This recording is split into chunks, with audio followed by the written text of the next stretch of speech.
Friday took his aim so much better than I, that on the side that he shot he killed 2 of them, and wounded 3 more, and on my side I killed 1 and wounded 2. They were, you may be sure, in a dreadful consternation, and all of them that were not hurt jumped upon their feet, but did not immediately know which way to run, or which way to look, for they knew not from whence their destruction came. Friday kept his eyes close upon me, that, as I had bid him, he might observe what I did. So, as soon as the first shot was made, I threw down the piece, and took up the fowling piece, and Friday did the like. He saw me cock and present. He did the same again.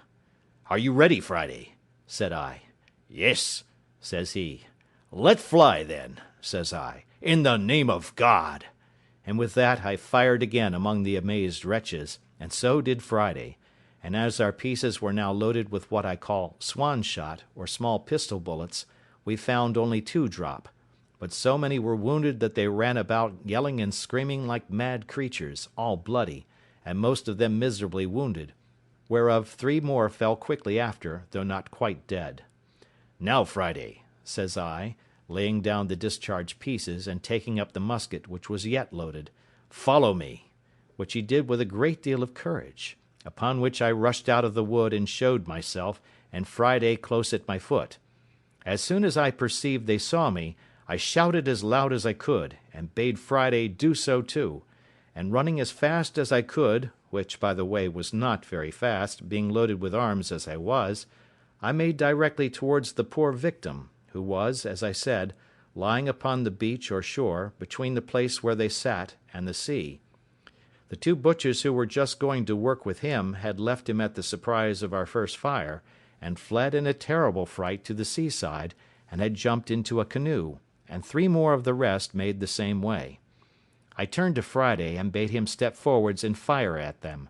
He understood me immediately, and running about 40 yards, to be nearer them, he shot at them, and I thought he had killed them all, for I saw them all fall of a heap into the boat, though I saw 2 of them up again quickly. However, he killed 2 of them, and wounded the 3rd, so that he lay in the bottom of the boat as if he had been dead. While my man Friday fired at them, I pulled out my knife and cut the flags that bound the poor victim, and loosing his hands and feet I lifted him up, and asked him in the Portuguese tongue what he was. He answered in Latin, Christianus, but was so weak and faint that he could scarce stand or speak. I took my bottle out of my pocket and gave it him, making signs that he should drink, which he did, and I gave him a piece of bread, which he ate.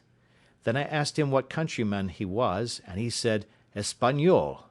and being a little recovered, let me know, by all the signs he could possibly make, how much he was in my debt for his deliverance. "Señor," said I, with as much Spanish as I could make up, "we will talk afterwards, but we must fight now. If you have any strength left, take this pistol and sword and lay about you." He took them very thankfully, and no sooner had he the arms in his hands, but, as if they had put new vigour into him, he flew upon his murderers like a fury, and had cut 2 of them in pieces in an instant, for the truth is, as the whole was a surprise to them, so the poor creatures were so much frightened with the noise of our pieces that they fell down for mere amazement and fear, and had no more power to attempt their own escape than their flesh had to resist our shot, and that was the case of those 5 that Friday shot at in the boat, for as 3 of them fell with the hurt they received, so the other 2 fell with the fright.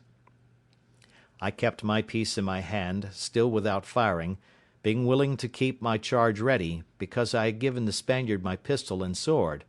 So I called to Friday, and bade him run up to the tree from whence we first fired, and fetch the arms which lay there that had been discharged, which he did with great swiftness, and then giving him my musket, I sat down myself to load all the rest again, and bade them come to me when they wanted. While I was loading these pieces, there happened a fierce engagement between the Spaniard and one of the savages, who made at him with one of their great wooden swords, the weapon that was to have killed him before, if I had not prevented it. The Spaniard, who was as bold and brave as could be imagined, though weak, had fought the Indian a good while, and had cut 2 great wounds on his head, but the savage being a stout lusty fellow, closing in with him, had thrown him down, being faint, and was wringing my sword out of his hand, when the Spaniard, though undermost, wisely quitting the sword, drew the pistol from his girdle, shot the savage through the body, and killed him upon the spot, before I, who was running to help him, could come near him. Friday, being now left to his liberty, pursued the flying wretches, with no weapon in his hand but his hatchet,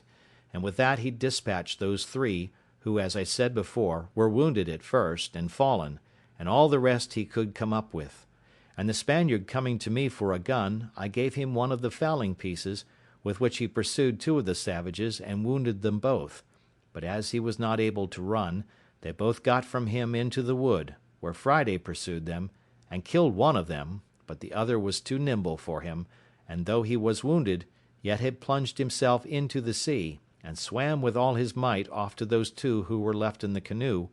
which three in the canoe, with one wounded, that we knew not whether he died or no, were all that escaped our hands of 21. The account of the whole is as follows: 3 killed at our first shot from the tree, 2 killed at the next shot, 2 killed by Friday in the boat, 2 killed by Friday of those at first wounded, 1 killed by Friday in the wood, 3 killed by the Spaniard, 4 killed, being found dropped here and there, of the wounds, or killed by Friday in his chase of them, 4 escaped in the boat, whereof 1 wounded, if not dead, 21 in all. Those that were in the canoe worked hard to get out of gunshot, and though Friday made 2 or 3 shots at them, I did not find that he hit any of them. Friday would fain have had me take one of their canoes and pursue them, and indeed I was very anxious about their escape, lest, carrying the news home to their people, they should come back perhaps with 200 or 300 of the canoes, and devour us by mere multitude. So I consented to pursue them by sea, and running to one of their canoes, I jumped in and bade Friday follow me. But when I was in the canoe, I was surprised to find another poor creature lie there, bound hand and foot, as the Spaniard was, for the slaughter, and almost dead with fear, not knowing what was the matter, for he had not been able to look up over the side of the boat, but he was tied so hard, neck and heels, and had been tied so long that he had really but little life in him. I immediately cut the twisted flags or rushes which they had bound him with, and would have helped him up, but he could not stand or speak, but groaned most piteously, believing, it seems, still, that he was only unbound in order to be killed. When Friday came to him, I bade him speak to him, and tell him of his deliverance, and pulling out my bottle, made him give the poor wretch a dram, which, with the news of his being delivered, revived him, and he sat up in the boat. But when Friday came to hear him speak and look in his face,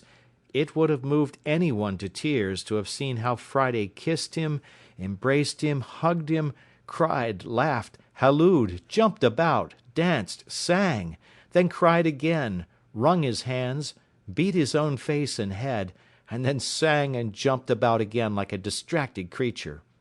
It was a good while before I could make him speak to me, or tell me what was the matter, but when he came a little to himself, he told me that it was his father.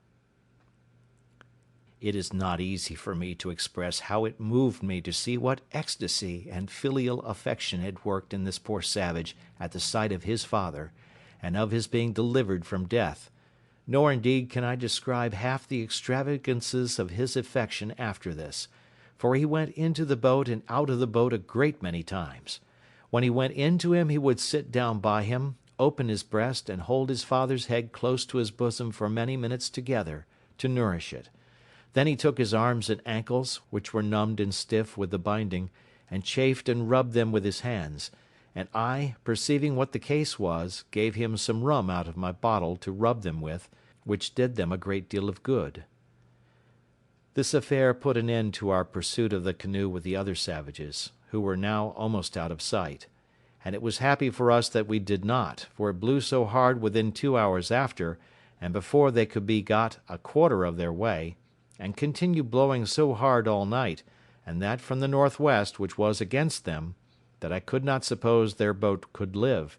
or that they ever reached their own coast.